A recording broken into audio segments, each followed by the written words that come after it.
တရားချစ်ခင်သူတော်စင်ပေါင်းတို့ခမညာကျွန်တော်တို့ရဲ့ဓမ္မပီတိ channel ကနေနှွေးထွေးစွာကြိုဆိုပါရစေ။ဒီနေ့မှာတော့ဂျာနီကန်ဆရာတော်ကြီးဟောကြားတဲ့ပရာဇာယီတရားတော်ကိုတင်ဆက်လိုက်ပါတယ်။ဂေါတမမြတ်စွာဘုရား၏သာသနာတော်တွင်ဝိနည်းအရာ၌အကျွမ်းကျင်ဆုံးအလိမ္မာဆုံးဧတကယ်ရရှိခဲ့သည့်ပရာဇာယီထေရီမအကြောင်းသိရှိနိုင်ရန်တရားတော်ကိုအဆုံးအထိအတူတကွနာယူပေးဖို့တိုက်တွန်းနှိုးဆော်အပ်ပါတယ်ခမညာ။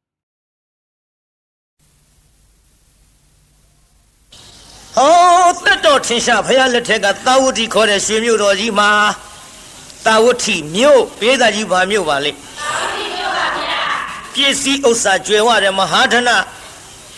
တထေးကြီးတထေးကတော်ကြီးမှာပေါက်ဖွားတဲ့သမီးလေးတစ်ယောက်ပေါ့အဲ့ဒီမိန်းကလေးဒီကိုချင်းဝတိအမြဲတီလို့ပတ္တစာရီလို့သူ့နာမည်လေးဒီလိုမှဲ့ခဲ့တထေးသမီးလေးဆိုတော့သွေးကြီးမွေးကြီးနေနိုင်တဲ့အဆင့်ရှိတော်လဲသွေးကြီးမွေးကြီးမနေခဲ့သူ့မိတ်ကိုမိတ်သူ့ရွှေမျိုးကိုရွှေမျိုးမရွေးခဲ့တဲ့ပတ္တစာရီအဲ့ဒီပတ္တစာရီတို့အိမ်မှာခိုင်းစေပြီးတော့ထားတဲ့ကျွန်းယောက်ျားဒါသဆိုတာလူနာမည်မဟုတ်ဘူးကျွန်းနာမည်ဒါသဆိုတာကျွန်းယောက်ျားဒါသီဆိုတာကျွန်းမိန်းမဒါပေမဲ့လို့ကျွန်းလဲလူလဲကျွန်းမို့လို့သူ့နာမည်ဟာမောင်ဒါသာလို့ပဲဒီလိုခေါ်ခဲ့ကြကျွန်းယောက်ျားပေါ့အဲ့ဒီကျွန်းယောက်ျားမောင်ဒါသာသူ့အိမ်မှာခိုင်းဆဲပြီးတော့မိဘများကထားကြတနေ့တစ်နိုင်ကြတော့မောင်ဒါသာတလင်းနဲ့တရွင်းဆွဲပြီးတော့မြက်ထိုးသကိုပြိဿစရင်ငှားကိုစရင်ငါဆိုတော့တလင်းထဲမှာစဘာနေဖို့ကောက်လိုက်နေချဖို့မြစ်တွေကိုထိုးပြီးတော့နေတဲ့အခရတတထေးသမီးလေးပတာစာရီလေသာတကားလေးဖွင့်ကြည့်လိုက်အော်ကြည်စမ်းမကိုရာသနေဘူးခေါင်ကောင်ကြီးတနာစရာကြီးပါလားသူ့ကြည့်လိုက်ရခွန်အားဗလာကြီးကလည်းကောင်းပါပြီတဲ့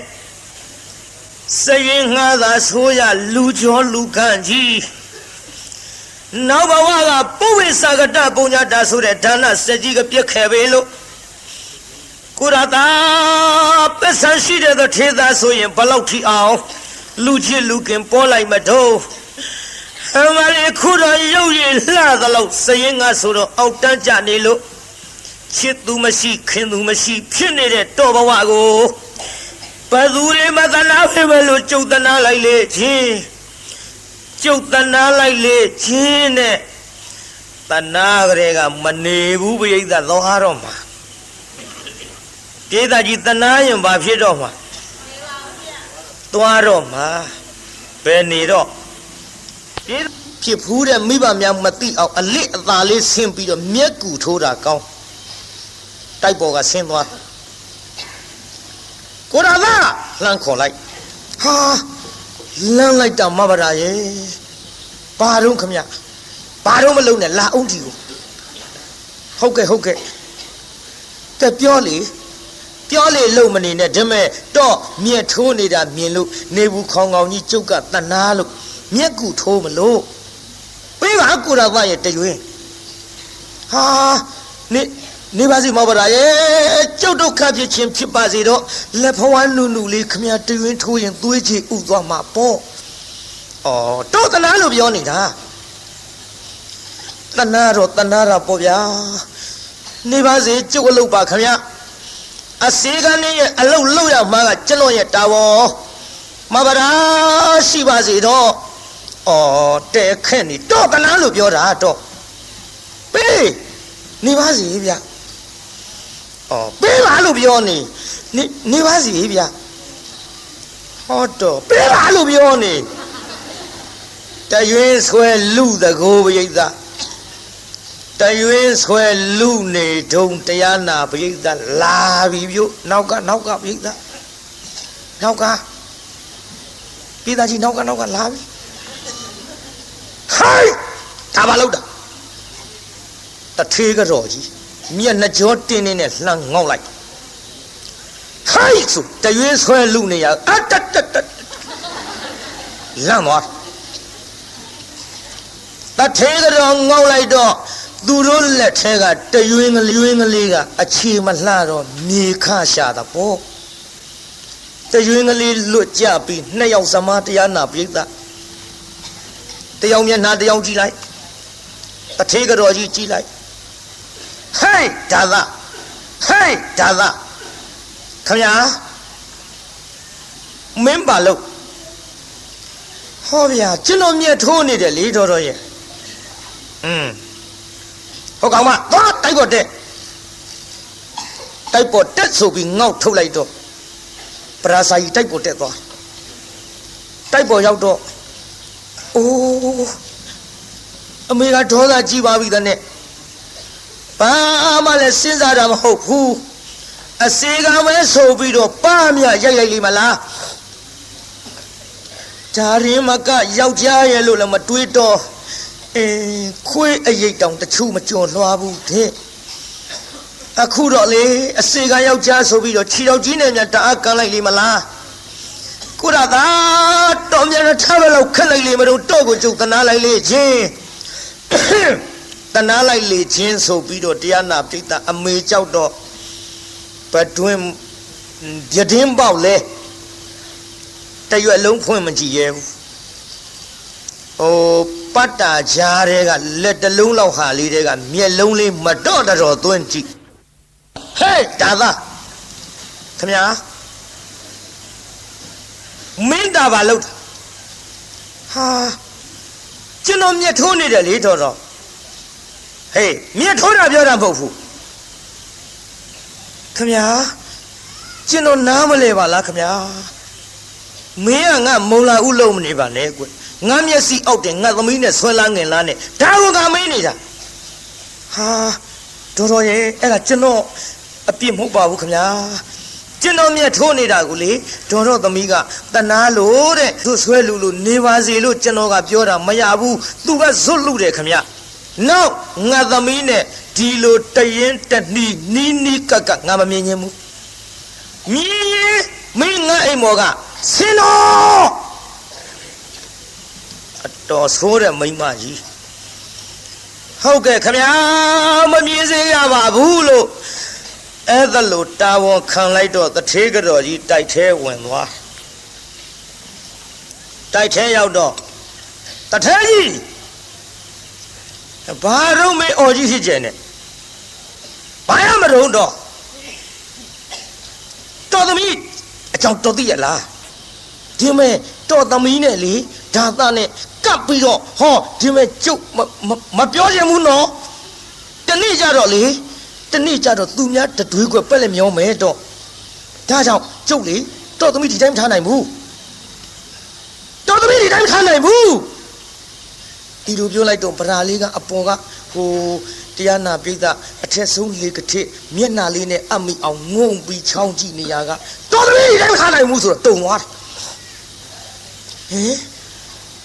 တော်သမီးဒီတိုင်းမထားနိုင်ဘူးနဲ့ငါဘယ်မှပို့မလို့ပါလေအမေတို့ပဲလို့မလို့ပါလိမ့်မလဲ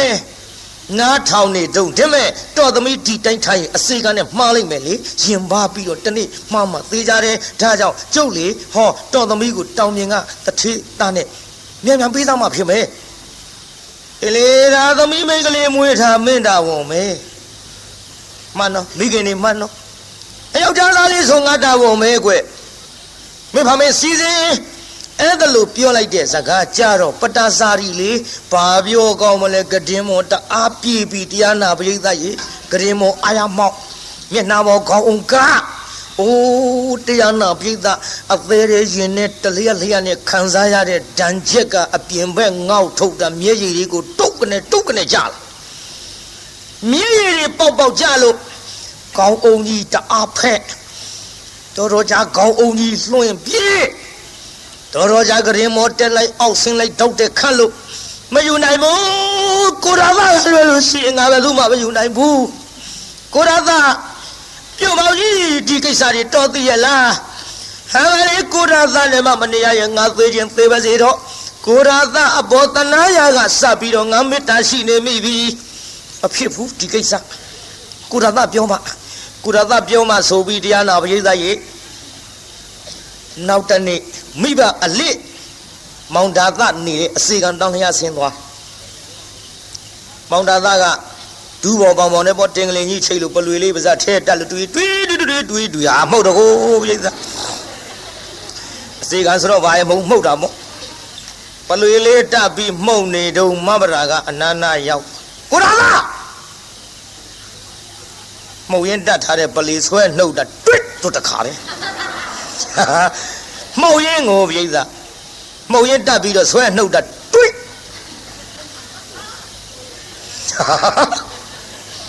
အိမ်ကြမှုတ်ကြည့်ပါလားပလွေကိုကြည့်အခုအဲ့ဒါလို့ပလွေလေးဆွဲနှုတ်ဟာမဘရာလာပြန်မလားခင်ဗျာမေကြီးကကျုပ်ကိုဒုက္ခပေးနေပါဦးမယ်ခင်ဗျာအိုးဒုက္ခပေးကြမလို့ပါဘူးတဲ့အလစ်ကိုဆင်းလာတာဒီမဲ့ကုဒါသာတော့ပြောရရှိလို့ထားထားမဟုတ်တော့အင်္ဂလိပ်ရှိလို့ဟုတ်ကဲ့ဆိုထားထိုင်လိုက်တော့မဘရာကအနာနာကတ်ထိုင်မောင်နာသားကဟိုဘက်တိုးသွားမေဒီမဲ့ကုဒါသာတို့ကကျုပ်ကိုကြောက်နေသလားမဘရာကြောက်လို့တော့မဟုတ်ပါဘူးခင်ဗျားမေကြီးလိုက်ကျုပ်ဒုက္ခပေးနေပါဦးမယ်အိုးမပေးပါဘူးဒီမဲ့ကျုပ်ပြောစရာရှိရခတ်သွတ်ပြောမယ်နော်ဟုတ်ကဲ့ကျုပ်ကိုလေအဖေနဲ့အမေတို့ကတော်နဲ့တလင်းနဲ့တရွင်းဆွဲပြီးလူနေစဉ်အခါတုန်းကအဲ့ဒါကိုမြင်သွားတာနဲ့တနေ့ကျတော့အစီကန်းနဲ့တထေသမီးရင်ပါပြီးတော့နီးစပ်သွားလိမ့်မယ်ဆိုတာနဲ့အမေကကျုပ်ကိုလေတောင်းမြင်တထေသားနဲ့ပေးစားတော့မလို့တဲ့တော့ဗျာအဲ့ဒါဘာပြုတော့မဘရာရဲ့တော့ဘယ်လိုသဘောရမဘရာဘယ်လိုသဘောရမလဲတထေသားနဲ့တထေသမီးရွှေနဲ့မြနေနဲ့လားတင့်တယ်ပါတယ်မမရဲ့ဒါကြောင့်ဆင်းရဲသားမှမဟုတ်ဖဲနဲ့တထေသားနဲ့တထေသမီးဆိုတော့တိုက်ကြီးတစ်လုံးကနေနှလုံးရွှေပုံကြီးကိုဆာရမယ်ဘဝယူလိုက်ပေါ့မဗရာရဲ့ဟောတော့ဒုက္ခပါပဲကြားကြောက်လို့ရှင်ကြီးကိုပို့ဆိုးနေထမရဲ့ဒီမဲ့ကိုရတာကျုပ်ကတထေသားကိုမယူနိုင်ဘူးမဘရာစိတ်ကူးမလွယ်နဲ့မိဘများဆိုတာသားသမီးစင်းစီမြင်ရနာလာမြင်နဲ့ခမယူလိုက်ခက်တော့တာပဲတော့အကူလို့ကျုပ်ကလာတိုင်မယ်နာဒီမဲ့ကိုရတာဟိုကျုပ်ပြောရအောင်မယ်တော့ဒီအစေကံတောင်းလျက်နာဒီနှင်းစီပင်ဘယ်သူစိုက်တာကျွန်တော်စိုက်တာဗောမဘရာရဲ့အဲ့ဒီတော့စိုက်ထားတဲ့နှင်းစီပင်ကနှင်းစီပွင့်ကလေးတွေလေမနှစ်သက်ဘူးလားကျုပ်စိုက်တဲ့သစ်ပင်ပန်းမယ်ရေလောင်းပြီးတော့ထားတဲ့ကိစ္စကျုပ်နှစ်သက်လို့စိုက်တာကျုပ်နှစ်သက်တာဗောဒါမဲ့ဒါဖြင့်တော်စိုက်ထားတဲ့ပန်းမင်ကနှင်းစီပွင့်ကလေးသူများခူးသွားရင်တော့စိတ်ထဲဘယ်လိုနေပါဒါလို့ကျလို့ခုတာယူပေါ့မဗရာရဲ့ဟောတော့ငါတော့သေးချင်တာပဲဘယ်နဲ့ဟာယူပါလေဒုက္ခပဲကိုရတာဗျာကဲဒါမဲ့မိမစီပြက်တယ်လို့ဆိုခြင်းဆိုတော့ကျုပ်တော့ပြောရတော့မှာပဲတော့ကိုမြက်ထိုးနေတာတနာရကအစအခုလေချစ်မေတ္တာရှိနေလို့ကျုပ်တထေသားကိုမယူနိုင်ဘူးကိုရတာကျုပ်ကိုတိတိုင်းထားပါနဲ့အထုပ်ပိုးနဲ့ခိုးတာကိုကျုပ်လိုက်မယ်ပြေးတာနားထောင်နော်မိမကယောက်ျားလူယိုစကားပြောနေတာတထေသမီးကအစီကံကိုသွားပြောနေတာကျုပ်လိုက်မယ်ကိုရတာပဲနဲ့တော့မဗရာမဖြစ်ပါဘူးကျုပ်ခမရကိုမေတ္တာမရှိလို့တော့မဟုတ်ပါဘူးခမရအမေကြီးကျုပ်ကြောက်လှကြီးရဲ့မသိအောင်ထွက်ပြေးမဲ့ကိစ္စလွတ်ရကိုပြေးမှာဘောကုရသားရဲ့ကျုပ်ရှိတဲ့လက်ဝတ်လက်စားနဲ့ယူပြီးတော့လေဒီမှာညတကောင်းကျော်အစိမ့်အချိန်မှာတိုက်ပေါ်ကဆင်းရမယ်နော်ဖြစ်ပါမလားမဗရာရဲ့ဘာလို့ဖြစ်မှာလဲတော့ကျုပ်ဆင်းရမယ်တော့ဟောဒီပမေလေးကစောင့်တော့ဗျာမူးနေတာဟဲ့ယောက်ျားမူးနေတာဟဲ့ဒါမဲ့ဗျာမလုံးနဲ့ကိုတာဒီနားကစောင့်ကျုပ်ညတော့အထုံးနဲ့ဆင်းငယ်မှာတော့ခတ်တော့ကလေးတိုက်ပေါ်ပြန်တက်သွားမောင်တာသစဉ်းစားတယ်ဒါသညတော့ဆင်းလာတော့မှာငါဘယ်လိုလုပ်ရပါမတုံးဖြစ်မှဖြစ်ပါမလားဗျာဖ ဖြစ်ပါမလားဆိုတဲ့မောင်ဒါသားတကယ်တမ်းဆင်းပြီးလိုက်တော့မယ်ဆိုတော့တရားနာပိဋကကြီးနေဝင်ကလေးကအဲ့ဒီပန်းမင်ရောက်တာဖြစ်ပါမလားတဲ့အခုပန်းမင်နေဝင်ကလေးကရောက်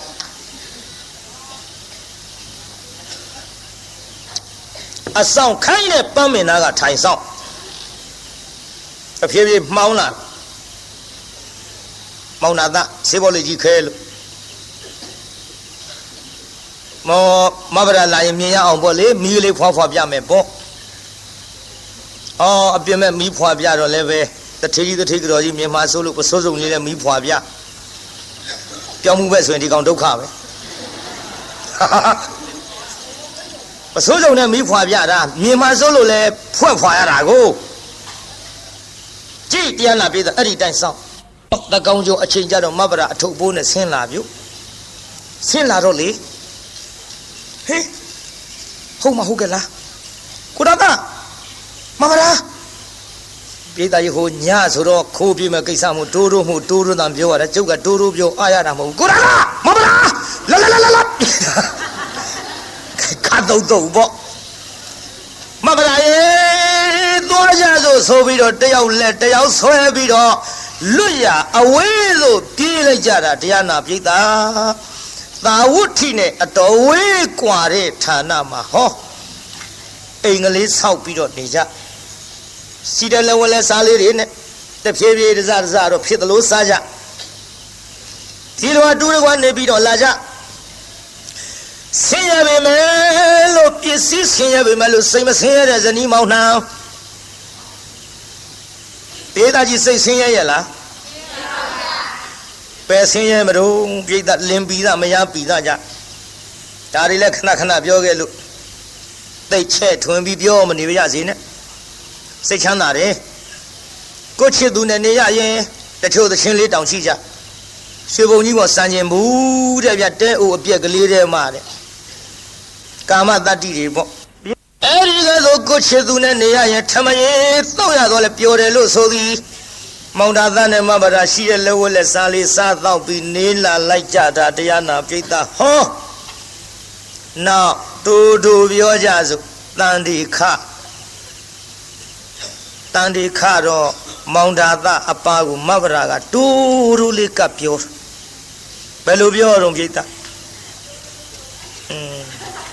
ပြောပါနင်တို့ကလည်းတူလေးတူလေး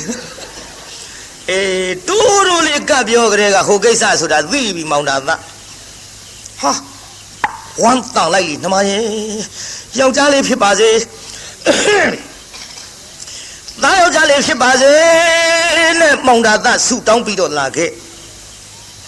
နောက်ကြတော့မိဘနာက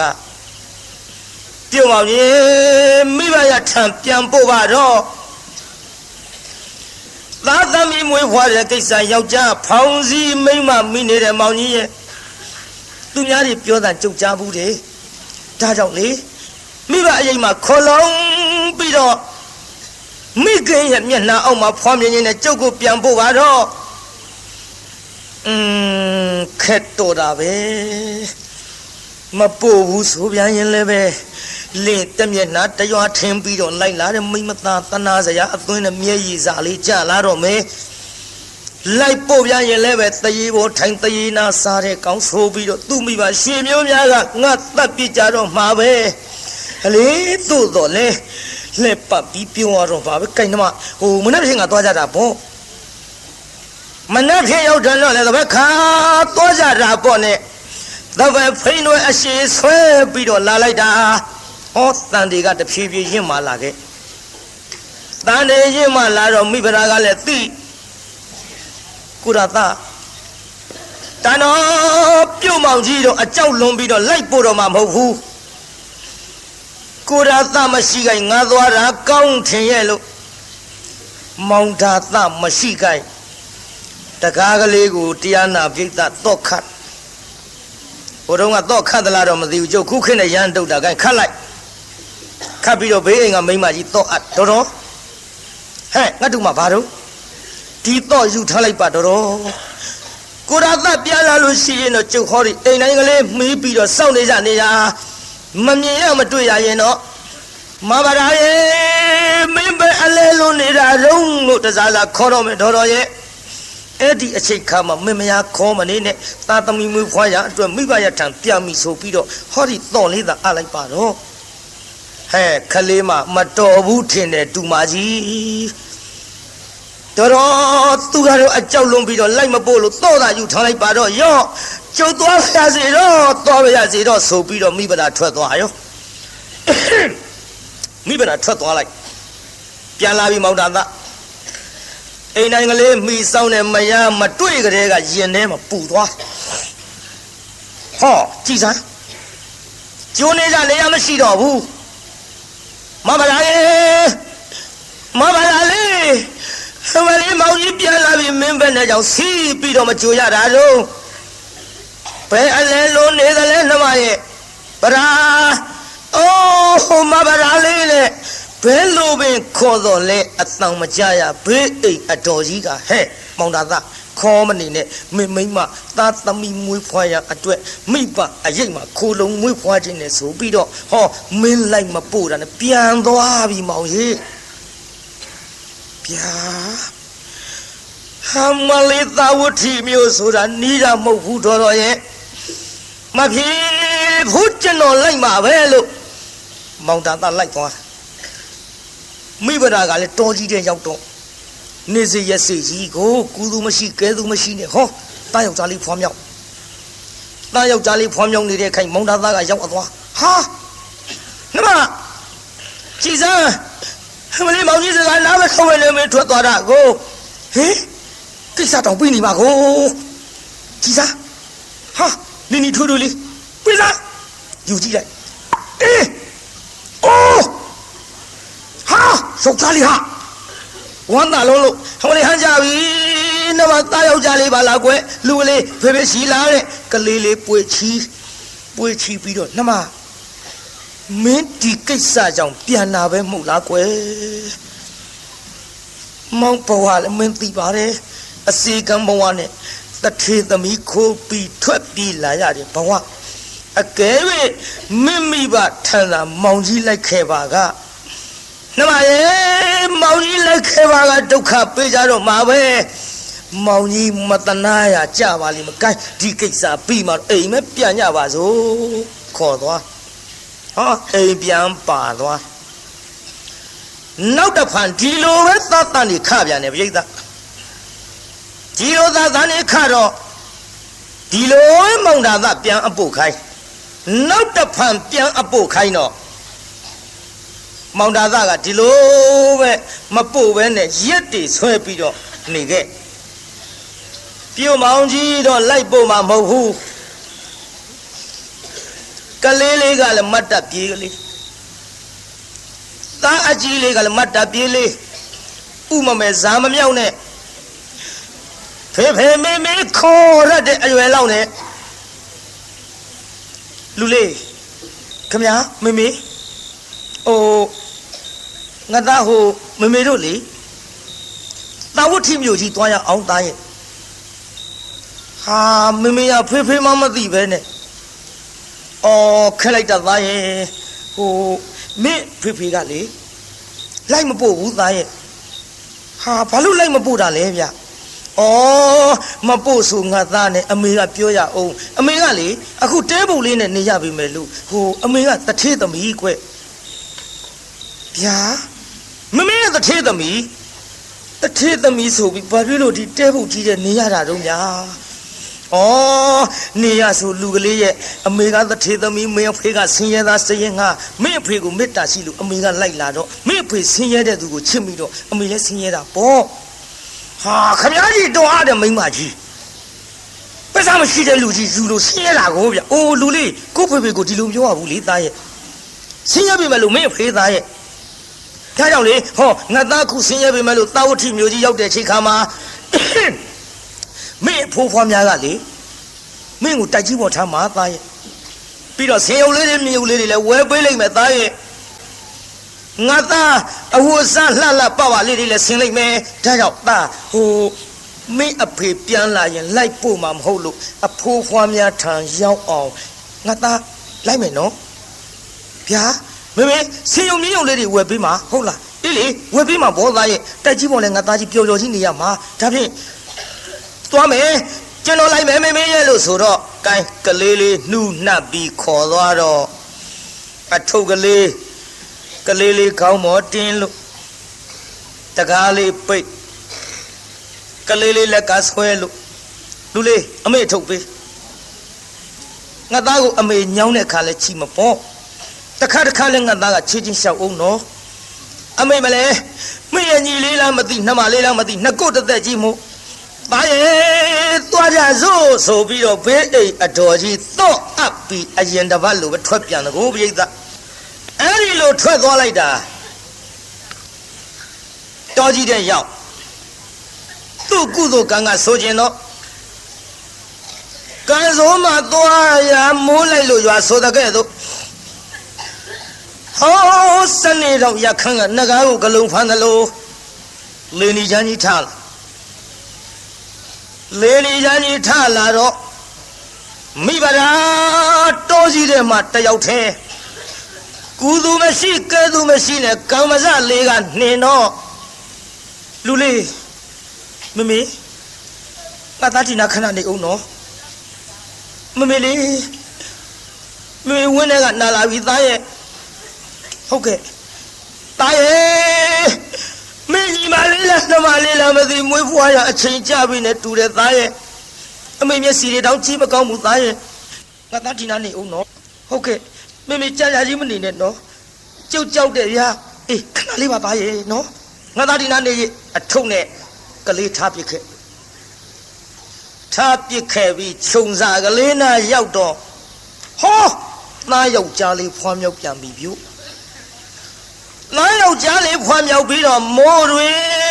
ကလည်းတအားရွာချလိုက်တာပြိဿသားမိ၃ယောက်ဒုက္ခဖြစ်လို့အောက်ကလက်သီးစုပ်လောက်ကြောက်ခဲလေးတွေခင်းအဲ့ဒီပေါ်ဒုက္ခလေးတွေတင်းလို့အဲ့ဒီပေါ်အဝေကလေးထားသားငယ်ကလေးအဲ့ဒီပေါ်သိမ့်သူ့ခန္ဓာကိုယ်ကိုတော့လေးပဲထောက်လို့ချီမိုးပေးတဲ့ပမာဏသားငယ်ကလေးမိုးမရွှဲရလေအောင်သားကြီးလေးကလည်းအထုပ်ကြီးခေါင်းပေါ်တင်လို့ဘယ်လုံလိုက်မတုံးပြိဿအဝတ်ထုတ်ဆိုတော့ရှိသမျှရေတွေကတစိမ့်စိမ့်ခေါင်းပေါ်ကစီကြနှခမ်းလေးများမွဲချမ်းရှာလွန်းလို့သားရဲ့မေတို့ဒုက္ခဖြစ်ပြီသားရဲ့မောင်ကြီးရဲ့ပြုတ်မောင်ကြီးကိုထားသားအဘိုင်မောင်ကြီးစကားကိုနားမထောင်လို့ကျွတ်တို့ဒုက္ခရောက်ပြီမောင်ကြီးရဲ့နဲ့ခိုက်တုံးလို့တမ်းပြီး၃ယောက်စလုံးချမ်းရရှာလုံးလို့ဒီထဲမောင်သားကလည်းတောစီတွေကပြန်အလားဟာကြည်စားမရှိပြန်ဘူးအိမ်လကားကြီးလည်းတော့ခတ်ထားပါဘောလားတန်တော်သွားပြန်ပြီနဲ့တူရဲ့လမ်းဒုက္ခဖြစ်ကြတော့မယ်ဒုက္ခဖြစ်တော့မထင်နဲ့တော်ရဲ့ကြည်စမ်းပါဗျာဟိုစနေတော့ရခန်းကငကားကိုကလုံးဖမ်းသလိုဟံဝလေးလေးဒီကြီးကလည်းထလာပြီ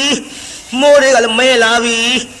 ဗလာရဲ့မင်းတို့သားမီး၃ယောက်လမ်းနေဒုက္ခရောက်ကြတော့မှပဲမောင်ကြီးမနေဘူးလိုက်မယ်ဆိုပြီးတော့ဟောဓမ္မလေးခါထိုးပြီးတော့လိုက်သွားလိုက်တာကြည်မြင်ကွင်းမလှဘူးဟာလူလေးဖေဖေပလီငါသားနှခမ်းနေမြောက်မဲလို့ချမ်းလာပြီဟုတ်ကဲ့ဖေဖေအထုပ်ကြီးတွေကရည်တွေကလည်းကျုပ်ပေါ်အကုန်စီးကြတယ်ဖေဖေရဲ့ကွယ်ကြည့်စမ်းမိမေပဲသွားတော့အမေဟောသစ်ပြောင်းမှာကလေးမွေးနေဗျဟင်ကြည့်စမ်း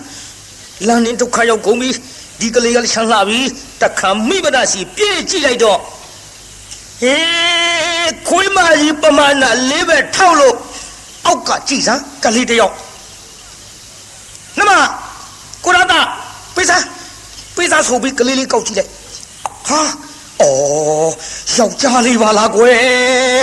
အရေးတဲ့ဒုက္ခဖြစ်နေရကသားယောက်ျားလေးဆိုတော့ပြုံးနိုင်ရှိနိုင်သေးတယ်ကိုပြိဿဟာမလေးယောက်ျားလေးပါလားနမဝမ်းတာလိုက်တာဒါပေမဲ့လို့မင်းဒုက္ခဖြစ်တာမောင်ကြီးစကားနားမထောင်လို့မိတ်လှကြည့်လားဟိုမှာကြည်စမ်းသားကြီးလေးနှခမ်းလေးလည်းမဲလို့ချမ်းရှာလာပြီအေးပတ်ပြီးတော့ဒုက္ခရောက်ကုန်ကြတော့မှပဲကိုရသားပြီးတော့မှရိုက်တန်ရိုက်ပံပေါင်းကြီး အပြစ်တင်တာတွေနောက်ထားလို့ကျွတ်တို့သားမိ3ယောက်အချမ်းပြေအောင်လေမြင့်မြေစားလေးဆက်ပြီးတော့မိဖို့ပေးပါတော့အေးရော့နမဒီကလေးယူထားမောင်ကြီးသွားမယ်နော်မကြဘူးခဏလေးထင်းမြင့်မြေစားရှာလို့မောင်ကြီးမိဖို့လို့ပေးမယ်နမရဲ့နေတော့လို့ဆိုပြီးတော့မောင်ဒါသဓမ္မရူလေးနဲ့ထွက်သွားလိုက်တောင်ပေါ်ကြီးတစ်ခုနာရောက်သွားတောင်ပေါ်ကြီးနာမြင့်မြေစားထင်းချောက်ရှောက်ပြီးတော့ရှာလိုက်တာဘယ်မှမတွေ့တောင်ပေါ်ကြီးနာရောက်သွားတော့တောင်ပေါ်ပေါ်ပေါက်နေတဲ့မြက်များကတော့ရေစိုးနေလို့တောင်ပေါ်အတွင်းမှာဝင်ပေါက်နေတဲ့မြက်ချောက်ကလေးတွေမီးမွှေးလို့လွယ်အောင်ခုတ်မဟဲ့ဆိုပြီးတော့ဓမ္မညာဘက်လက်ကကင်ပြီးတော့တောင်ပေါ်အတွင်းပေါက်နေတဲ့မြက်ချောက်ကလေးတွေလှမ်းနှိုက်လိုက်ဆိုတခါလေမွေဟောက်ကြီးထွက်လာမွေဟောက်ကြီးထွက်လာတာဟေးဟမ်မလေးဆိုပြီးတော့နောက်ဆုံးနဲ့ကြိုက်သေးဘူးမွေဟောက်ဆိုတာဒေါသဖြစ်နေပြုံးနဲ့ကြိုက်ဖြစ်တာမဟုတ်ဘူးခိုးတွေမှုတ်ထုတ်တာဒါကတော့မျက်စိဘာမှမြင်ရတော့ဘူးမွေစိတ်တွေမျက်စိထဲရောက်သွားပြီမွေဟောက်အဲ့ဒါလို့တရားနာပြိတ္တာဒေါသဖြစ်ပြီးတော့ပပြင်းကြီးခွက်လို့ဟေးငါမျက်စိတွေလည်းမမြင်ရတော့ပါဘူးဗရာယေပေါင်းကြီးမင်းတို့သားမီး3ယောက်ဆံမလို့လှုပ်ပြီးတော့ပြန်ရပါမထုံးဘယ်လိုလှုပ်ပြီးတော့ရောက်အောင်လာရပါမထုံးနဲ့မောင်ဒါသလေသားမီး3ယောက်ထံသွားခြင်းလို့လက်ကလေးနဲ့စမ်းပြီးတော့သွားလိုက်တာဘယ်သားမီး3ယောက်ထံပြန်မရောက်ဘူးမွေဟောက်ကြီးစီလျှောက်သွားမွေဟောက်ကြီးနာရောက်တော့လက်ကလေးနဲ့သွားပြီးအထိလိုက်ခေါက်ကနေဆိုလှမ်းပေါက်လိုက်ပလဲလောင်လဲလို့မဲလေးတောင်မထဲနိုင်ဘူးလဲသွားပြင်းတယ်လေမွေဟောက်ကကြီးတယ်အမလေးဆုံးအောင်မអော်နိုင်ဘူးလဲသွားလူလွတ်လို့နမရဲ့မိဗရာရဲ့မင်းတို့သားမီး3ယောက်ထမောင်ကြီးဘယ်လိုနည်းနဲ့မှပြန်ရောက်နိုင်တော့မှာမဟုတ်ပါဘူးမောင်ကြီးခေါ်လာတယ်မင်းတို့ကြားတော့မယ်မဟုတ်ပါဘူးသားတို့တောင်မအားရအောင်အဖေမကြည့်လိုက်ရပါလားဟမ်မလေးအဖေဘယ်လိုနည်းနဲ့မှမင်းတို့ထံပြန်မရောက်နိုင်ပဲနဲ့မိဗရာမင်းနောက်လိုက်ပြီလို့အခုတော့ငါမွေဟောက်ခဲပြီးတော့သေဝဲဝင်ရတော့မှာပါလားသားတော်ရဲ့အဖေထားပြပြေးပြီးတော့လာခဲ့ကြပါတသေးရောကိုင်းမိဗရာကလည်းပဲလူလေးမမေမင်းဖေကြာလာကြည်လားပါရဲ့ဟုတ်ကဲ့မမေကျုပ်လည်းချမ်းလာပြီဖေကမိဖို့ပေးမယ်ဆိုမင်းဖေအန်တရယ်များတွေ့နေသလားကွယ်ဒါမှမဟုတ်ရင်မဖေမျက်စိလဲလမ်းမပြီးတော့ဘယ်တော်ကြီးတဲ့များရောက်သွားလေသလားမသိတာရဲ့လိုက်ပြီးတော့ရှာကြစို့တာငယ်လေးရင်မှပွေတာကြီးလေးလက်ကဆွဲလို့တော်ကြီးမြက်မဲတဲ့ရှောက်ရှာလိုက်ကိုရတာပြုတ်မောင်ကြီးအော်ပြုတ်မောင်ကြီးရဲ့မိဘတာခေါ်တာကြားရဲ့လားအမလေးဦးလေးပါလေထူလိုက်ပါဦးတော့လားမိဘတာအော်နေတယ်ခေါ်နေတယ်မောင်ကြီးရဲ့လူလေးအမေရဲ့တန်နေလည်းပြကုန်တော့မှာပါသားရဲ့ငါသားကြီးတက်လက်ခေါ်ပါအောင်ဟုတ်ကဲ့ဖေပြောဖေများလာမျိုးကျွတ်တို့ချမ်းလာပြီလားကလေးကခေါ်အဲ့ဒါလို့ကလေးခေါ်လို့လည်းမရမိဘတာသားကြီးလေးလက်ကဆွဲပြီးတော့သွားလိုက်တာမောင်ဒါသအလောင်းကြီးနာရောက်သွားမိုးကလေးကမစင်မောင်ကလေးကမကွဲတကွဲအလောင်းကိုလည်းတိကြကြည့်လို့မရတော့အလောင်းနာအယောင်မိဘတာခြီတောင်းနဲ့ဗိုက်ကြီးသွားတိုက်ဟဲတာနောက်ဆုံးကလေးဆွဲလိုက်လူလေးပါကောင်ကြီးမသိဘူးသားရဲ့ပြောစီကြီးလာသားအမေတို့လွတ်ရကိုကွင်းပြီးတော့မဖေးရှားကြစို့အလောင်းကြီးထိမိတော့လေအလောင်းမှမသိမှောင်နေကိုပြိဿ သားနဲ့ကောင်းတဲ့ဒုက္ခရောက်ပြီးတော့လာခဲ့ရမိဘသားတို့လေမိုးလေးကလည်းဆဲသွားပြီမောင်လေးကလည်းကွဲသွားပြီလူကလေးအမေတို့ပဲစီရောက်လို့ပဲစီတွားရမှလည်းမသိ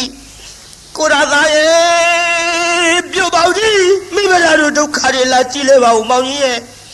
ပြောရင်ဆိုရင်နဲ့ပြန်တွေ့တိုက်တဲ့အလောင်းဆိုတော့လေဟောမောင်ဒါသားလဲနေတဲ့အလောင်းကြီးနာရောက်သွားပြန်မျိုးလှန်ကြည့်လိုက်တဲ့မိဘသားဟဲလူလေးဗျာမမေခုမှကြည့်စမ်းမဖေဖေမတာပဲအော်ပြည့်စည်တဲ့လမ်းမှာခရီးပန်းကြပြီးတော့ခလုတ်တိုက်လဲမုံမုံနဲ့အိတ်မိုးကြနေတူဝါရဲ့သားရဲ့လာမဖေသွားကြည့်ကြစို့သွားကြည့်ကြစို့ဆိုပြီးတော့အနန္တရောက်ဟေးကိုရာကပြုံမောင်ကြီးအဲ့ဒါအိမ်မောင်ကြီးကြားနေလေသလားကြည်စမ်းမောင်ခေါ်လို့လည်းမရပါလားလူလေးအဲ့ဒီတော့ထိုင်သားရဲ့သားငယ်ကလေးအဝတ်ကလေးနဲ့ထွေပြီးတော့ဘေးနားမှာချကိုရာကပြုံမောင်ကြီးမလေးအကွက်ကွက်တင်ညုံမဲလို့ကြည့်လို့မကောင်းပါလားမောင်ကြီးရဲ့မောင်ကြီးဘယ်လိုအန္တရာယ်လဲတွေ့ပါလိမ့်မထုံးလို့နောက်လှဲ့ကြည့်လိုက်တော့တောင်ပူကြီးမြင်ရဟဲဖယားငါထင်တဲ့တိုက်ဟုတ်ပါပြီဒီနားမလဲတောင်ပူကြီးနဲ့ဟာမလေးပြုတ်မောင်ကြီးမွေးဟောက်ခဲလို့သေဝဲဝင်မိထင်ပါရဲ့ကိုရတာပြုတ်မောင်ကြီးမိမလာခေါ်နေတဲ့ထူပါအောင်တော့လားမောင်ကြီးရဲ့မျက်နှာလေးလှမ်းကြည့်လိုက်တော့အိုးမျက်စိတွေကလည်းကွက်မဲပြီးတော့အမလေးမွေးစိတ်တွေတူပါရဲ့ပြုတ်မောင်ကြီးဒုက္ခဖြစ်နေပါဗောလားအသက်မရှိတဲ့ပြင်မောင်ကြီးရဲ့အလောင်းတောင်လှပ်ပါမမြင်ရပါလားမျက်နှာလေးပေါင်ပေါ်တင်မဲစီလေးလှုပ်ပြီးတော့ခဏခေါ်ဘယ်လိုမှခေါ်မရပဲနဲ့မိဘကခမငိုရှာတော့ကလေးလေးကပြုတ်ဖေခမအိတ်လာကြီးလားထားတော့လေဖေအမေငိုနေတယ်ဗျာအမေငိုနေတာခမမသိဘူးလားအခုအမေငိုနေတယ်မိကိုထပြီးတော့ချော့ပါအောင်တော့လားအိတ်လာကြီးလားခမထလေးနဲ့လူကလေးမေအဖေလူစိမ်းငါကြီးအိတ်တာမဟုတ်ဘူးတာရဲ့ပထသောအိတ်ချင်းနဲ့အိတ်တာကွယ်မြင်ရလားဟိုမှာတောင်ပေါ်ကြီးမေအဖေမွေဟောက်ခဲလို့အကွက်တွေညုံမဲပြီးတော့သေဝဲဝင်ပြီလူအလေးခမေဖေအသက်မရှိတော့ဘူးအဲ့ဒါလို့လဲပြောလိုက်ပါလေရောကလေးကအလောင်းမော်ပြစ်လဲဖေကျွတ်တို့ဖိုးဘွားတို့ရှိလိုက်ပို့ပါဗျာမေစင်ယုံမြင်းယုံလေးတွေဝယ်ပေးမှာဆိုအဝတ်စားလှလေးတွေဝတ်ရမယ်ဆိုတိုက်ကြီးပေါ်ပြေးလွှားပြီးကစားခြင်းလို့ကြုတ်ရောက်အောင်ပို့ရမှာပေါ့တာရဲ့မရောက်အောင်မေပို့ရမှာပေါ့ငါသားတို့နဲ့အမေသားတို့ထိရောက်အောင်တော့သွားရမှာပေါ့ဒါပေမဲ့လို့လူစိမ်းခါကြီးတို့တော့မလိုက်နိုင်တော့ဘူးသားရဲ့ကိုရကပြုတ်မောင်ကြီးအမလေးမိဘတော်ဘယ်လိုလုပ်ပြီးတော့ဖြေရပါမတော့ဒါကလေးမကြခဏပြင်မရနာကြွရပါဘောမိဘအလှမဘဝင်နေခုံလာကြီးရဲ့ရေတုံးကမော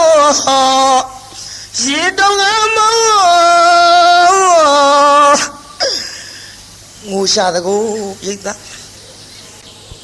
ကိုရတာကျုပ်ပဲလို့ပြီးတော့ဖြေရပါမတော့မောင်ကြီးရဲ့မောင်ကြီးနေရခဲ့ပြီးတော့ဟောဒီတောကြီးတောင်ကြီးတဲ့တယောက်ထဲ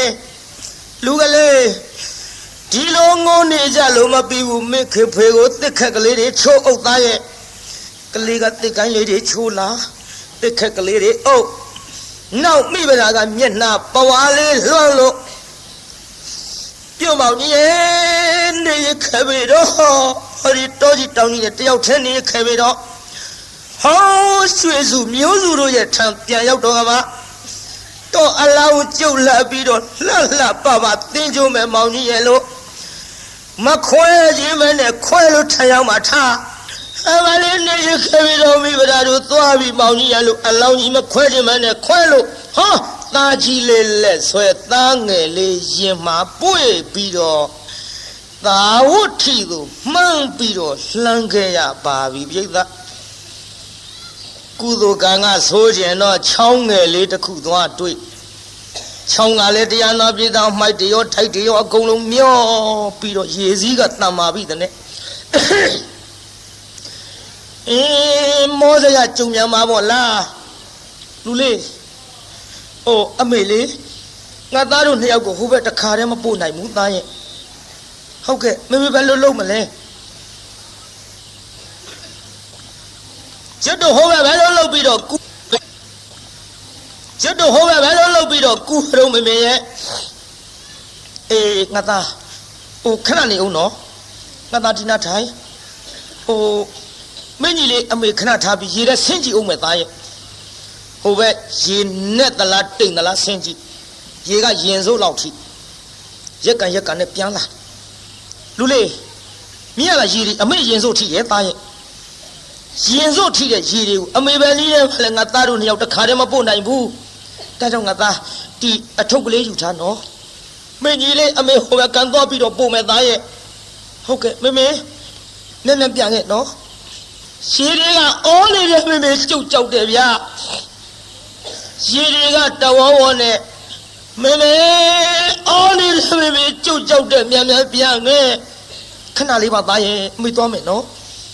ကလေးလေးပွေပြီးတော့တခါတည်းရင်စို့လောက်ထိတဲ့ရေကိုလွတ်အောင်လေဘင်းသားထိအောင်ကပ်မပြီးတော့ရက်ကန်နဲ့သွားဟိုဘက်ကန်းစာရောက်တော့အဝတ်ကလေးနဲ့ထွေးပြီးကလေးလေးခြုံစားသိပ်ပြီးတော့သားကြီးလေးကိုခေါ်မလို့ပြန်အလားရေလေကောင်လေးရောက်ပါလေရောတစ်ပင်မော်နားနေတဲ့သိန်းစွန်ကြီးတကောင်ကသားငယ်လေးသားတစ်ထင်မှတ်ပြီးတအားချီတုပ်ပါရောဗျာဟောသိန်းစွန်ကြီးမလေးကိုကျိုးနေပါဘောလားတာရဲ့လူလေးအမေစီခုံချရဆက်သွေးဆက်တတ်ချနိုင်လိမ့်မတော့အမလေးရဆက်သွေးဆက်တတ်ဒုက္ခဖြစ်တဲ့မိမကိုနေမသနာလို့တတ်သားလေးရခုလို့ချီတာလားဟဲ့သိစွန်ကြီးဟဲ့မလေးငါသားလေးချပါတော့လားလို့လက်မြောက်ချီမြုံနဲ့လက်ခုပ်လက်ဝါတီးပြီးတော့ခြောက်လိုက်တာလေဟောကန်းစားထားခဲ့တဲ့သားကြီးလေးကသူ့လက်ရခေါ်တာမှတ်သိစွန်6တာလက်ရခေါ်တာမှတ်ပြီးတော့ဟုတ်ကဲ့မေကျုပ်လာခဲ့မေဗျာနဲ့ဩအထုပ်ကလေးကောင်းမွယ်ရွက်ပြီးဆင်းရောဗျို့ဟဲ့လူကလေးမဆင်းတဲ့သားရဲ့အမလေးအမေရင်စိုးထိတဲ့ရင်မင်းမလို့လုပ်ပြီးတော့မိပါမတော့သားရဲ့မင်းကိုအမေခေါ်တာမဟုတ်ဘူးသိစွန်ကို6တာသားအမလေးမဆင်းနဲ့မလားနဲ့လူကလေးရဲ့လို့ပြောမရတော့ရေကိုရင်နဲ့ဖိပြီးတအားကူလိုက်တာဟောသားအကြည်မြုပ်ပြီးအထုပ်သာတွေ့လိုက်ရပါဗျာခွေရိုင်းလို့ကြည်တဲ့ကမနေတဲ့ဟိုဘက်ကန်းစာရောက်တော့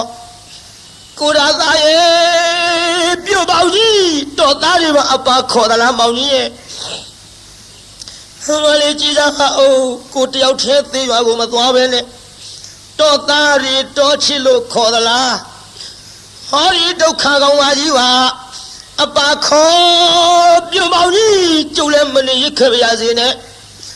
မလေးကျုပ်ဒုက္ခဖြစ်ပါဝလားမောင်ကြီးရဲ့မလေးအမေရဲ့ချမ်းခွဲပြီးတော့သေရကြီးရဲ့အလေးနဲ့ကန်းစားမှာတရားနာပိဋကငိုးနေတုံပြုံးမနဲ့ဟောအဖိုးကြီးတယောက်ရောက်လာဟေးဟဲ့ခလေးမ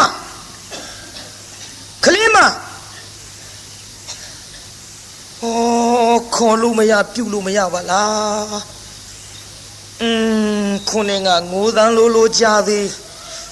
ကြည်စားခုတော့ ငိုးတန်ကြားရမှအတန်တိတ်သွားပါလားဟဲ့ခလေးမ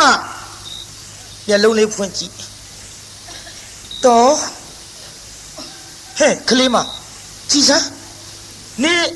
နေဟောကျုပ်ကိုသိသလားတော့အေးငါစဉ်းစားနေတာဟဲ့နင်ဗရာမဟုတ်လားဟုတ်ပါပြီကောတော့အဖေကျုံမိဗရာပါဖေရဲ့ဟဲနင်ကြည်ရခန္ဓာကိုယ်မတောင့်မပြတ်နဲ့နင်ပဲလို့ဖြစ်လာတယ်လေသမီးဖေရင်မဟုတ်ဘူးနော်သမီးရွယ်သမီးခေါ်ကြတယ်ဟိုတုန်းကဖေကျုပ်ဒုက္ခတွေဖြည်းဖြည်းမှပြောပြရစီတော့ဟိုသမီးရဲ့မိခင်ဖခင်မောင်ဘွားတို့အရင်တော့ငါလိုကြက်တည်းမပြတ်ပြားပဲနဲ့တိုက်ကြီးပေါ်မှာပျော်ပျော်ကြီးရှိကြပါရဲ့လားခလေးမနင်ဒုက္ခဖြစ်လာတာနင့်ကိစ္စတွေငါအခုမိဘများအကြောင်းပြန်ပြောင်းပြီးတော့ပြောလိုက်မယ်ဆိုရင်ရေနစ်ရဝါကူတူဖြစ်တော့မှာပေါ့ဟိုဒါသာဆိုတဲ့ကောင်ကြီးရောကိုရသလားဖေရဲ့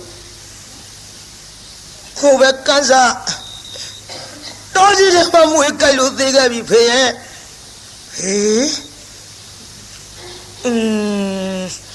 ဒုက္ခပါပဲလားဟဲ့ပြောပါကျုပ်သိချင်းလို့ပြောပါဖေရဲ့မိဘနှစ်ပါးနဲ့မောင်ဘွားရဲ့အကြောင်းကဲငါသမီးသတိထားပြီးတော့နားထောင်နော်ဟုတ်ကဲ့သတိထားပြီးတော့နားထောင်ပါမယ်ဖေရဲ့မနေ့ညကမိုးကြီးလေကြီးသီးထန်စွာရွာတယ်သမီးရဲ့အဖေအဲ့ဒီမိုးကြီးလေကြီးကြောင့်တွေ့ကြရတဲ့ဒုက္ခကျုပ်ဖြည်းဖြည်းမှပြောပါရစေတော့မိဘနှစ်ပါးရဲ့အကြောင်းကိုပြောပါဖေရဲ့လို့ဆိုတော့စနေတော်ရခန်းကငါးခုကလုံးဖမ်းတယ်လို့လင်းကြီးချမ်းကြီးကထားအလားသာဝတ်ထီမြို့တို့မိုးလုံးကြီးကလည်းအဆိုင်လေလုံးကြီးလည်းတိုက်လာရောသမီးရဲ့လေလုံးကြီးတိုက်လာတော့သာဝတ်ထီတစ်မျိုးလုံးသိမ့်တုံးလို့ဝါထရောင်ကားတဲ့အိမ်ချူချာတို့မှာတော့ဖာငယ်ကိုဆင်းနဲ့နင်းထားသလိုအကုန်လုံးပြပြဝတ်ကြည်မွကုန်တဲ့သမီးရဲ့ငါသမီးတို့ဖခင်တထေကြီးများမှာတော့တိုက်ကြီးတာကြီးနဲ့ပျော်ပျော်ကြီးနေတာမို့ကြေးရာပျောက်ထားလွင်ပြတ်ထားမှဖြစ်မရှိပါပဲဘူးသို့တော်လဲကဘာလေးမင်းမြေမို့ကိုခွင်တယ်လို့အဖေငိုးနေတယ်ဖေတိုက်ကြီးပေါ်နေလို့ကြေးရာပျောက်ထားမရှိဘူးဆိုဖေရဲ့ဆက်ပြီးပြောရတော့မှာပေါ့သမီးရဲ့နားထောင်သမီးရဲ့ကဘာလေးမင်းမြေမို့ခွင်တယ်လို့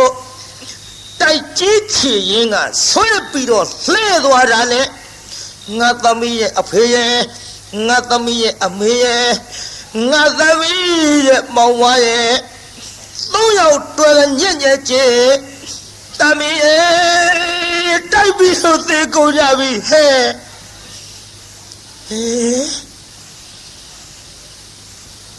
သေကုန်ကြပြီအမလေးဖေတို့မရှိတော့ဘူးသေကုန်ကြပြီလားဖေရဲ့သမီးလေးပြောရင်ဆိုရင်လစ်သွားပြီတတိလစ်သွားပြီတတိလစ်သွားတော့ဟာဖယားငါပြောမိတာဒုက္ခများကုန်ပြီနဲ့တူရဲ့ဟဲ့ကလေးမဗရာသမီးနဲ့မွေးစီလေးလှုပ်လို့ခေါ်လိုက်မျက်လုံးလေးပွင့်လာတော့ပြုံးဗရာပြုံးလာပြီပြိဿသမီးဘာသမီးတို့ကိုဒါသာသမီးဖေနော်ဖေသမီးရဲ့ဘာဖေတို့လူကမွေကိုက်သေးဘယ်ငါမွေကိုက်မှာတော့သမီးဘာဒီလျှောက်ပြောနေတာတို့ဟောအဖေတိခမဖေတိခမကျုပ်ပါလေပြောမိတော့ဖေရဲ့ကျုပ်မိဘမောင်ဘွားတိုက်ပြီလို့သေုံနေမှာကအာမလေးကိုရသာဟိုပဲကန်းစားမွေကြိုက်လို့သေခဲ့ပြီဖေရဲ့ကိုရသာနဲ့သားနှစ်ယောက်ရတယ်ဖေရဲ့ဒါတော့သေတာထားဖို့ကလေးနှစ်ယောက်ပဲပြစ်ထားခဲ့တော့ဟဲ့ကလေးမပြစ်မထားခဲ့ပါဘူးဖေရဲ့သူ့အကြောင်းနဲ့သူ့နေရခဲ့ကြပြီဖေရဲ့မိဘရာကုသိုလ်ကဆိုလို့ဟ ဟောဒီကန်စာကိုကူးပြီးတော့တန်ငယ်လေးကိုခြုံစားသိသားကြီးလေးကိုပြန်အခေါ်သိစွန်ကသားငယ်ကိုသုတ်လို့လက်ရပြီး၆တော့သားကြီးလေးကသူ့ခေါ်တဲ့မှတ်ပြီးတော့ရေတဲ့ဆင်းအဖေလိုက်ပြီးတော့ဆဲတော့လေအထုပ်သားတွေ့လိုက်ရတဲ့ဖေရဲ့အာလည်းမိဘရာဒုက္ခတွေကြီးလာကြီးရဲ့ဟဲ့တပီသတိထား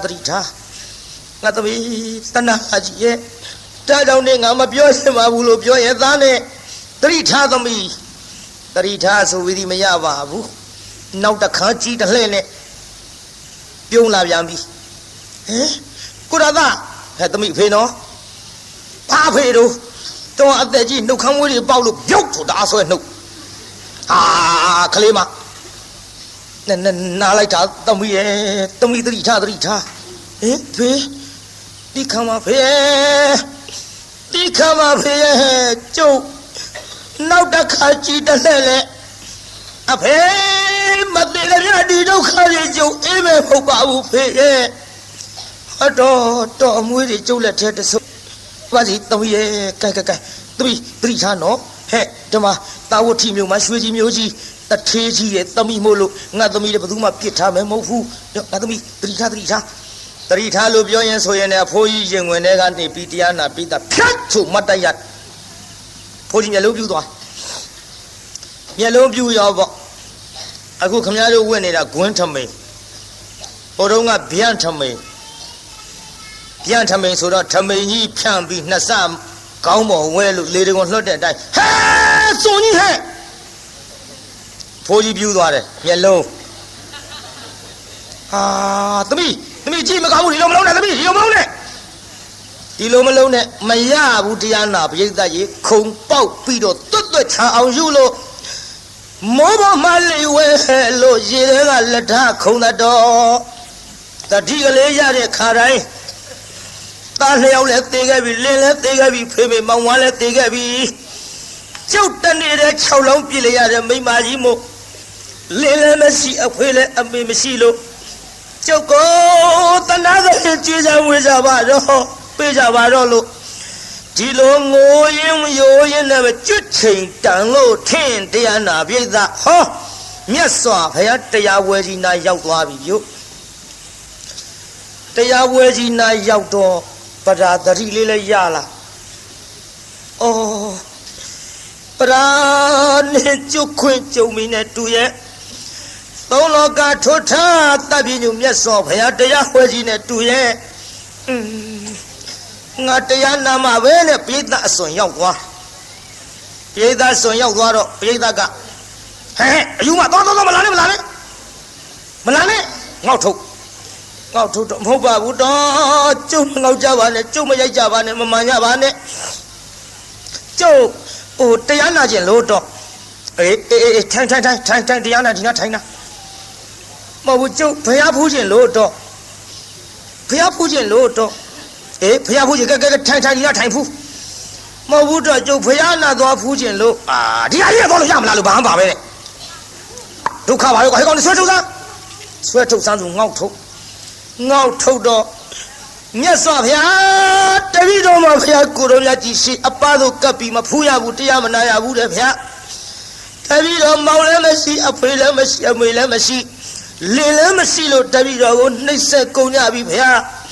တပည့်တော်အာကိုအားထားရမြတ်စွာဘုရားတဆူသာရှိပါတော့သည်ဘုရားလို့ရှောက်လိုက်တော့ဟဲ့ခြေသားခြေသမီးတို့မနှင်းညာနဲ့အသားလေးဝင်မစေလာပါစေဟဲ့လို့ဟောဘုရားကိုယ်တော်မြတ်ခွင့်ပြုခိုင်းလိုက်တော့မှလမ်းကလေးပွင့်သွားအဲ့ချက်စွတ်တိုးဝင်ဖိုးကြီးတွေဝင်တိုက်ဟာခေါင်းမလေးဘယ်နဲ့ငါခွာတိုက်ဖိုးကြီးတွေကိုကားရနဲ့တချို့ဖွားကြီးတို့တိုက်လှည့်ပြစ်ခဲ့တာဟာတော့အမလေးကြည်ရင်တော့မလေးငါသွဲလူကြတော့မအောင်ငယ်အဖွားကြီးတွေလည်းလဲနေရဲ့ဒီလိုနဲ့တိုးခွေပြီးဝင်သွားလိုက်တာပြိဿဟောဘုရားပိုင်ရောက်ဒူးလေးတုတ်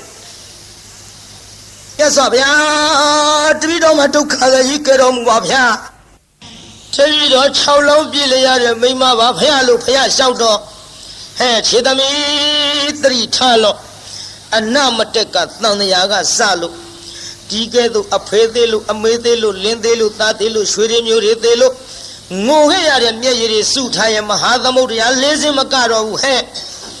ဒီလိုဖိုးသေးဝါသေးရိုးတွေတောင်းနေပုံလို့ဆိုတာလို့ချစ်သမီးတရိထားဒီကဲ့သို့လင်းနေသားတွေသေးလို့ဘဝတိုင်းငိုခဲ့ရတဲ့မျက်ရည်စုထားမယ်ဆိုရင်ဖြင့်ဟဲ့ချစ်သမီးမဟာသမုဒ္ဒရာလေးစင်းမြမကတော့ဘူးဘယ်နဲ့ကြောင့်သတိမေ့လျော်နေပြီတနည်းလို့မြတ်စွာဘုရားကိုတော်မြတ်ကြီးကဟောမဟာသမုဒ္ဒရာသူဇလံပရိတကံတရောဘုံအတုဇလံအနဘကံဒုက္ခေနဟာ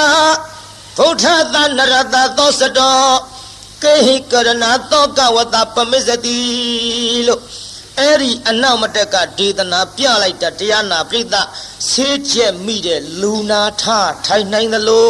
ဟောတရားနာပြိဿဒိဋ္ဌိနဲ့ဝိစီကိစ္စကွာလို့ပတာစာရီသောတာပန်ဖြစ်ပြီးတဲ့နောက်ယဟန်ပြုခွင့်တောင်းယဟန်ပြုခွင့်တောင်းတော့မှဘိက္ခုနီမှာကြောင်းတော်ရောက်ဘိက္ခုနီမှာဘဝနဲ့ဆွမ်းခံကြွရကအပြန်ကြောင်းရောက်တော့ကြောက်ဖြာပေါ်မှာကျွတ်တူခြေကလေးတင်ပြီးတော့ရေဆေးတကိုးပြိဿအိုးတဲ့ကရေကလေးခတ်လိုက်အိုးတဲ့ရေမရှိတာသူသိမခတ်ခင်ကမရှိတာမဟုတ်ဘူးခတ်လို့ခွက်ထဲပါလာတဲ့ရေလေးကအိုးတဲ့မရှိဘူးခွက်ထဲပါလာဒါညံကလေးနဲ့ကြည့်ခွက်ထဲကရေလောက်ချလိုက်တော့ခြေပမိုးပေါ်ခွက်ထဲမရှိပြန်ခြေပမိုးပေါ်ကကြောက်ဖြာပေါ်စီးကြခြေပမိုးပေါ်မရှိပြန်ဘူးကြောက်ဖြာပေါ်ကြပြန်တော့မြေကြီးပေါ်မြေကြီးပေါ်ရောက်တော့လေရေအကွက်ကလေးသာထင်ပြီးပျောက်သွားတာကိုညံကလေးနဲ့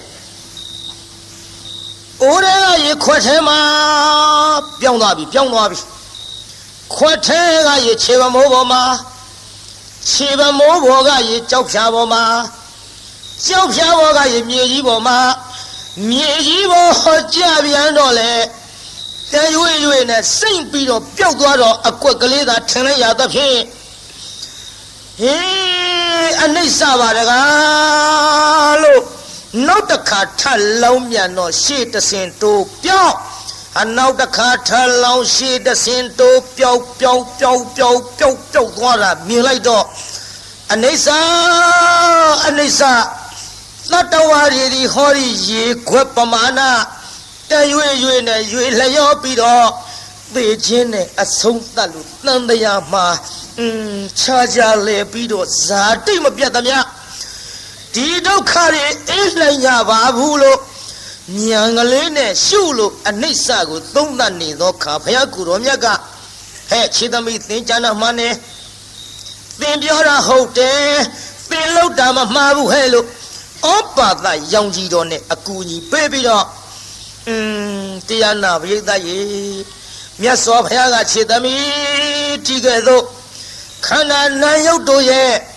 အဖြစ်ပြက်ကိုဉာဏ်နဲ့ရှုဆင်ခြင်းသောပုဂ္ဂိုလ်သည်တရက်ပင်နေရတော့လေအသက်တရားနေရတော့သူထက်မြတ်သည်ခန္ဓာနာယုတ်တို့ရဲ့ဖြစ်ပြမှုကိုမဆင်ခြင်မဲနဲ့မိလျော့ပေါ့တန်တန်နဲ့ဖြစ်သလိုနေဖြစ်သလိုစားဖြစ်သလိုသွားပြီးတော့နေတဲ့တတ္တဝါများသည်အသက်တရားပဲနေရတော့လေတရက်နေရတော့သူလောက်မမြတ်ဘူးချစ်သမီးလို့အဲ့ဒီကဲ့သို့ဒေသနာမိန့်ကြားသဖြင့်ပတာစာရီထေရီမသည်အာသဝကုံခံ၍ပါလာသမျှကံကျွင်းနေအရဟတမေနဲ့တတ်လို့အာသဝကုံခံ၍ယဟန္တာမကြီးအစီဖြည့်ကြည်ဖြစ်ရရှာလေတော်သရီ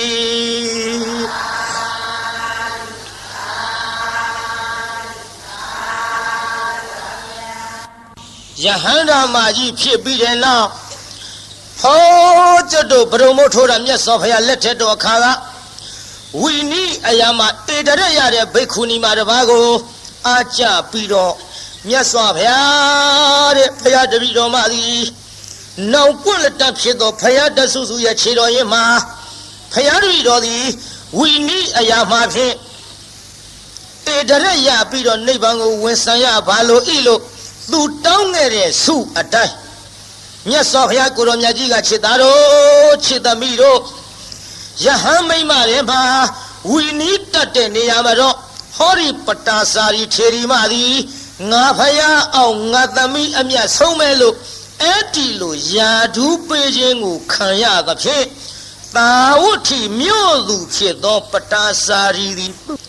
သောတာပတ္တိဖို့ရောက်၎င်းနောက်အာသဝကုံခန်းတို့ယဟန္တာဖြစ်၍ဝီနီးအရာမှာဧဒရက်ရသောပတာစာရီထေရီမာကြီးကိုအကြောင်းပြု၍ဟောသည်တကဘာလုံးမှာမြတ်တတာချမ်းသာကိုစိတ်မြဲပါစေအလုံးရလေးညကြွရောက်လာကြတဲ့တရားနာပိဋကကြီးချမ်းသာကြပါစေအလုံးကုန်ရလေးညကြွရောက်လာကြတဲ့တရားနာပိဋကကြီးကျမ်းမာကြပါစေအိမ်ပြန်ပို့ကြပါစို့အတ္တကေဟေပြောသမျှဟောသမျှတွေကသဘောမကြပဲအပြစ်တွေလည်းရဲ့ရှင်းရင်နေဖုံမုံစိတ်တွေပြစ်ပြအသီးသီးသောမိမိတို့အငြာဌာနသို့နိဝတ္တတုသီခံရတာပြန်ကြပေတော့နိဝတ္တတုမေတ္တာရေပခါဖြောင်းလိုက်မယ်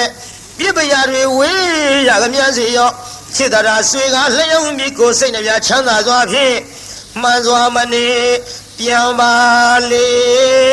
တော့ပြန်ကြစေကုန်သတည်း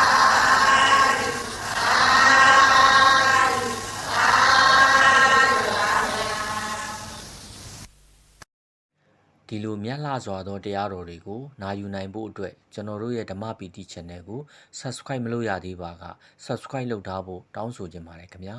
တရားချစ်ခင်သူတော်စင်ပေါင်းကိုစိတ်နှပြကျမ်းမာချမ်းသာကြပါစေ